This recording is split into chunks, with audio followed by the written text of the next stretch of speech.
Dear Peter, it was a real joy to receive your letter. How are you getting on at school? We hope you're learning so that when you get older, you may get a very good job to help your dear mother. God bless you. We pray for you every day. Love, Mr. and Mrs. Hart. My name is Peter Hart. I'm the Regional Sponsorship Coordinator for East Africa region, and I was once a sponsored child.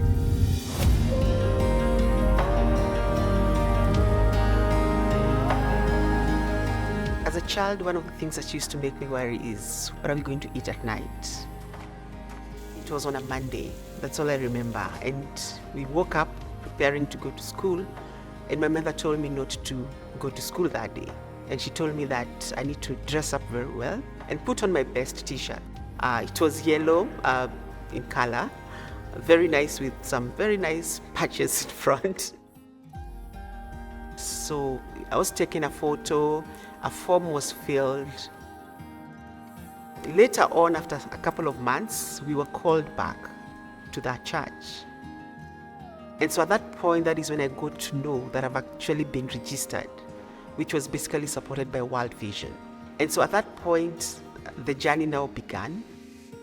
It was quite exciting because my name emerged as a child who had received a letter from the sponsor.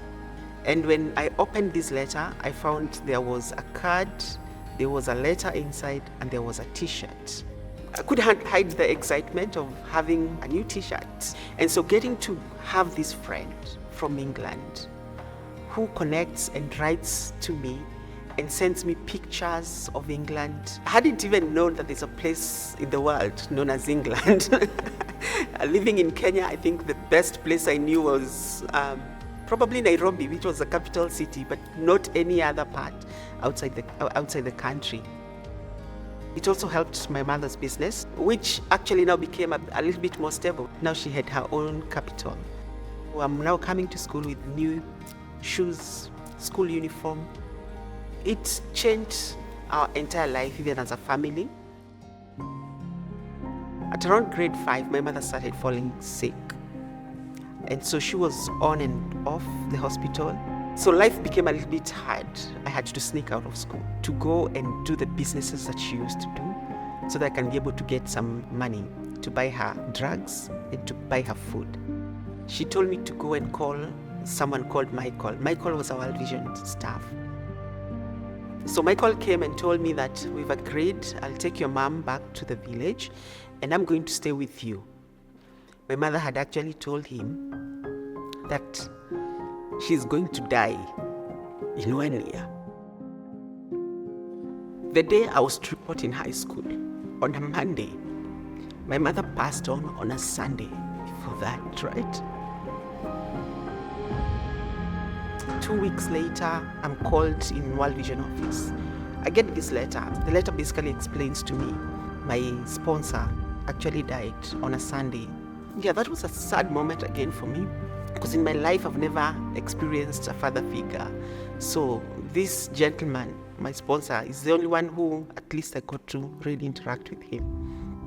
And so that's the point I made up a decision and I said, I'm actually going to take up his name. That's how Hart came about. And so I started calling myself Peter Minor Hart. During all this time, I was still hopeful that at least one day life will be better.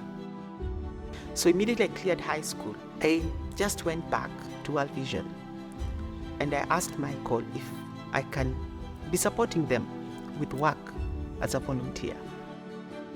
So I started with 2,000 children, monitoring them, taking care of their well-being. And from there, I moved to a national office where we had 120,000 children. And now today, I'm looking at 700,000 children within East Africa region in 6 countries. I would not have been where I am today if it were not for World Vision. If it were not for the passion, the love, and the courage of World Vision staff. Sponsorship changes lives. Sponsorship transforms lives.